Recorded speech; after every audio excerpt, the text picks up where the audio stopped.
Okey, bismillahirrahmanirrahim. Assalamualaikum semua, apa khabar? Okey, hari ini kita akan meneruskan pembelajaran kita, okey, dalam pendidikan kesihatan. Okey, dalam pendidikan kesihatan, so kita akan lihat iaitu kesihatan diri dan reproduktif. Okey, sekejap ya, saya buat slideshow. Okey, apakah dia kesihatan diri dan reproduktif? Okey, iaitu hak kesihatan reproduktif dan seksual. Okey, kesihatan reproduktif bermaksud keadaan individu yang sihat fizikal, mental dan sosial serta bebas daripada penyakit yang berkaitan dengan sistem reproduktif. Ini merangkumi keupayaan untuk menjalinkan kehidupan seksual yang selamat serta bebas, membuat pilihan yang bertanggungjawab. Kementerian Pembangunan Wanita, Keluarga dan Masyarakat mentakrifkan pendidikan kesihatan reproduktif dan seksual sebagai asas kukuh kepada perkembangan serta pembangunan insan yang sihat, berakhlak mulia dan saling menghormati. Hak untuk pendidikan reproduktif dan seksual adalah seperti berikut. Okey, sebelum saya terangkan seterusnya, maksudnya semua individu, dia ada hak, ada hak untuk tahu, hak kesihatan reproduktif ni. Maksudnya dia ada hak untuk tahu apakah yang boleh, apa yang tak boleh. Jadi, sistem pendidikan kita telah meletakkan, walaupun kalau kita lihat hubungan seksual macam kamu rasa macam kamu pelajar sekolah, tapi tak, kita perlu dedahkan pada pelajar lebih awal supaya pelajar tahu mana yang baik, mana yang buruk, tahu memilih dengan betul. Sebab tu dia dimasukkan dalam sukatan pelajaran. Jadi di sini tengok hak untuk pendidikan reproduktif dan seksual. 1. Remaja harus dibimbing cara mengamalkan gaya hidup yang selamat dan sihat dari segi jasmani, emosi, mental, rohani dan sosial. Bila kita dah bagi pendidikan awal berkaitan semua ni, so pelajar dia akan tahu mana yang boleh, mana yang tak boleh, macam tu. Kemudian sesuatu yang perlu dipelajari demi kesejahteraan keluarga. Bila kamu tahu kesan baik ke buruk ke, kamu akan tahu nak buat keputusan. Sama ada kamu nak buat ke, tak nak buat ke. Setelah kamu didedahkan dengan semua ni, maka kamu akan lebih bertanggungjawab pada diri kamu, pada keluarga untuk membuat keputusan sebelum kamu melakukan sesuatu amalan. Sebab kadang-kadang kamu rasa benda tu bagus. Kamu jiwa remaja ingin mencuba, tapi kita ada limit dia. So ada had dia. Dan kita kena tahu apakah keburukan sekiranya kita meneruskan suatu amalan yang tidak sihat. Seterusnya yang ketiga, dia adalah satu proses pembelajaran sepanjang hayat, merangkumi aspek biologikal, sosial budaya dan psikologikal.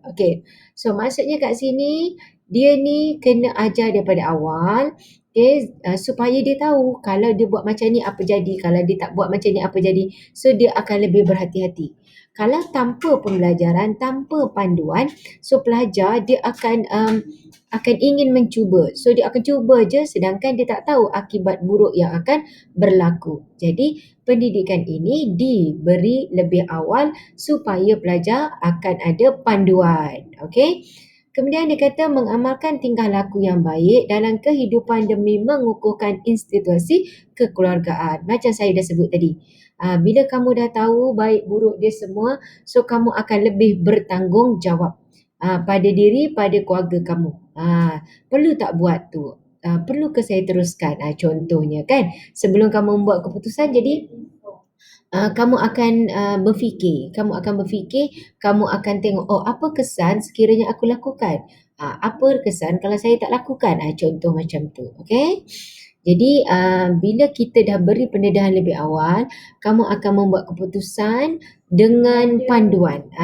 Dengan panduan. Next, kita seterusnya. Contoh hak kesihatan reproduktif dan seksual. Ini contoh dia. Hak untuk hidup, kebebasan dan keselamatan. Semua orang kata hak ini hidup ni awak punya macam orang kata apa, urusan diri sendiri. Orang lain tak perlu tahu, tak boleh. Memang diri sendiri, tapi adakah sekiranya sesuatu itu berlaku, adakah kamu menyusahkan orang atau tidak? Akan memberi efek pada orang lain ke tidak? Jadi memang hak untuk hidup tu hak kamu, kebebasan tu kebebasan kamu, namun keselamatan. Keselamatan ni adakah selamat untuk diri kamu dan orang sekeliling? Macam tu. Okey. Seterusnya, hak untuk kesamaan gender dan tidak mendiskriminasi. Okey, maksudnya jantina lah.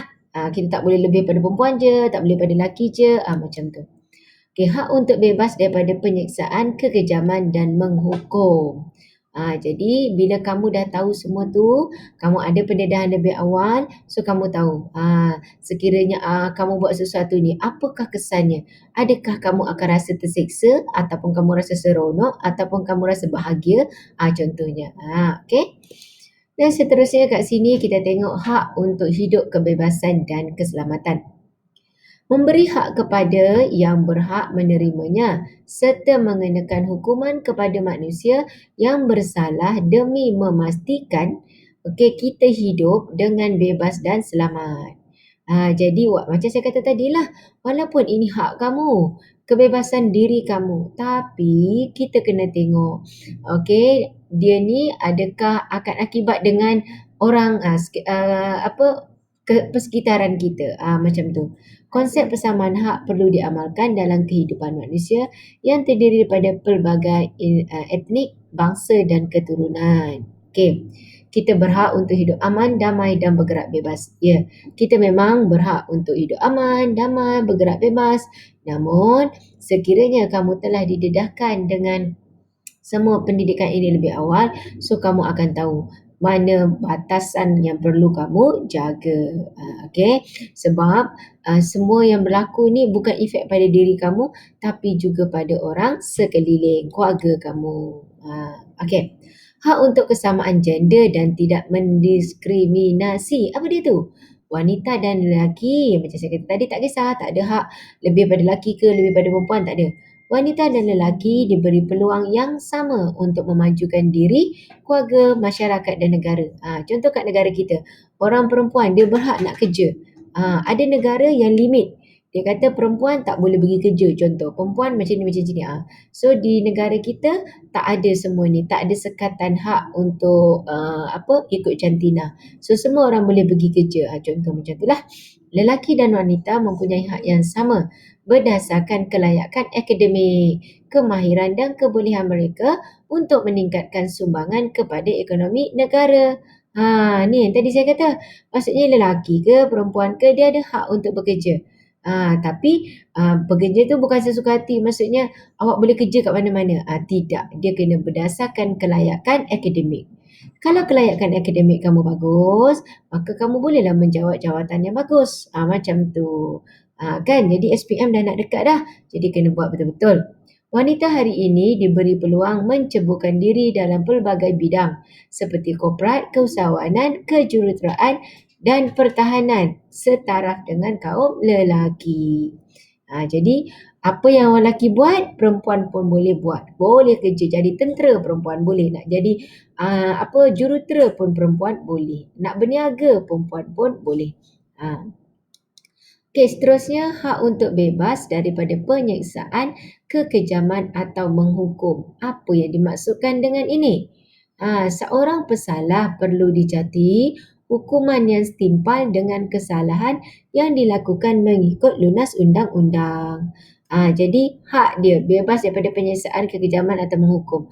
Maksudnya hak dia akan dia tak boleh sesuka hati dihukum. Semua mesti berdasarkan undang-undang, berpandukan undang-undang yang telah digubal. Dari segi agama dan kepercayaan, setiap kaum berhak untuk mengamalkan cara hidup masing-masing berdasarkan peraturan yang ditetapkan. Mereka tidak dibenarkan melakukan sebarang bentuk penyiksaan, kekejaman atau menghukum suatu kaum hanya kerana perbezaan bangsa, budaya atau warna kulit. Kita kena hormati hak masyarakat tu, bangsa tu.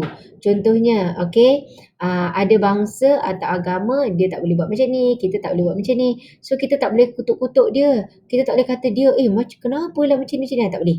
Itu hak dia, itu kepercayaan dia. Kita dengan kepercayaan kita. Jadi ini dimasukkan dia bebas. Okey, bebas daripada penyiksaan, kekejaman atau apa. Jadi dia bebas sebenarnya nak apa ni?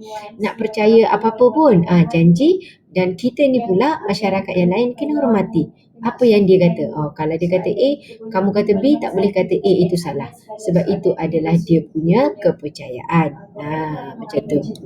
Okay, next. Kita lihat kepentingan mengetahui hak kesihatan reproduktif dan seksual. Kenapa pentingnya kita kena tahu benda ni? Kita tengok apakah kepentingannya. Menurut Pertubuhan Kesihatan Sedunia (WHO), istilah remaja ditafsirkan sebagai seseorang yang berada dalam lingkungan 10 hingga 19 tahun. Awak ni remaja lah. Awak ni golongan remaja. Okey, jadi apa dia kata? Peringkat umur ini seorang individu melalui masa peralihan dari alam kanak-kanak ke alam dewasa yang penuh dengan cabaran fizikal, mental dan sosial. Bila dalam keadaan remaja ni, alam remaja ni macam-macam lah cabaran, daya keinginan, awak ingin tahu, macam tu. Okey. Golongan remaja perlu mengetahui kepentingan hak kesihatan reproduktif, okey, dan seksual mereka dengan sebaik-baiknya sebelum menempuh alam dewasa. Remaja ni maksudnya satu alam yang sangat kritikal. Kalau kamu salah pilih kawan, kamu salah buat keputusan, maka dia akan menyebabkan kemusnahan semasa kamu di zaman dewasa. Iaitu selepas umur 19 tahun lah, masa umur 20 tahun tu dah dewasa dah. Okey, jadi dekat sini seterusnya, hak kesihatan reproduktif dan seksual. Hak kesihatan reproduktif dan seksual, hak daripada perspektif keluarga. Tadi kita dah kata dah. Maksudnya daripada keluarga, apa-apa kamu nak buat keputusan, kena fikir pada keluarga kamu. Masyarakat maksudnya, adakah kalau kamu buat sesuatu ni menyusahkan masyarakat tak? Kalau kamu kata tak menyusahkan masyarakat contohnya. Tapi bila kamu sakit, masuk hospital, kan? Jadi melibatkan ramai orang. Jadi perlunya kita mengetahui hak kesihatan diri kita, apakah kesan dia, kalau kita buat ke tak buat ke contohnya. Jadi semua ni kamu kena tahu. Sebab tu dia diajar dalam sukatan pelajaran. Okey? Jadi kalau kita lihat dekat sini, ni ada hak daripada perspektif individu. Okey, ni remaja perlu dilindungi diri mereka daripada menjadi mangsa penderaan seksual. Jadi dia kena tahu. Kalau dia tak tahu nanti mungkin penderaan ni bukan pukul saja. Mereka perlu tahan batasan pergaulan antara lelaki dan perempuan. Ini sangat penting. Sangat penting batasan pergaulan. Remaja perlu menjadi individu yang berpengetahuan tentang reproduktif dan seksual. Remaja berhak mendapatkan maklumat dan perkhidmatan kesihatan untuk meningkatkan tahap kesihatan.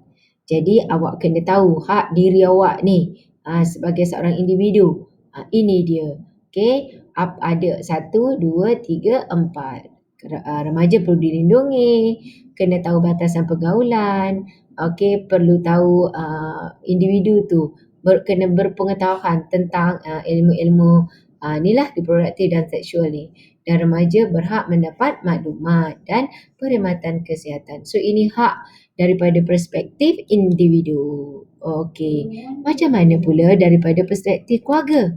Daripada keluarga, remaja hak mendapat bimbingan dari ibu bapa. Maksudnya selain daripada guru, ibu bapa perlu memberi bimbingan kepada anak-anak.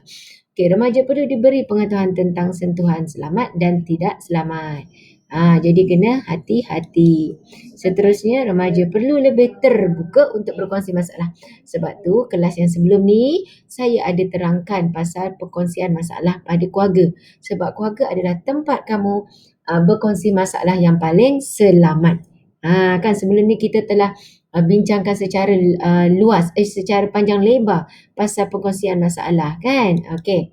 Seterusnya, nilai-nilai murni dari agama perlu diterapkan seawal yang mungkin secara berterusan.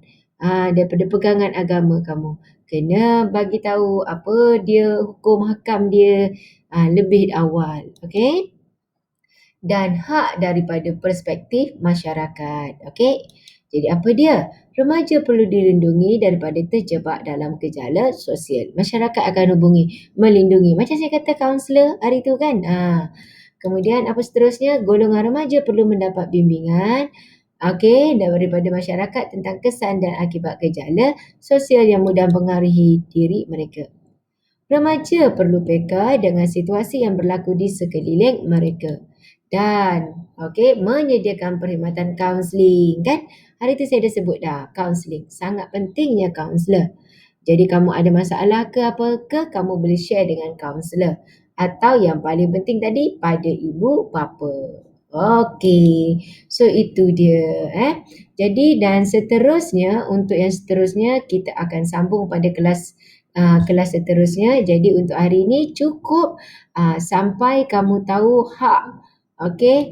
Sampai kepada hak daripada perspektif masyarakat berkaitan dengan reproduktif dan seksual. Okay? So, saya akan bagi latihan pada kamu dalam Google Form dan kamu boleh jawab. Okay? Terima kasih. Assalamualaikum.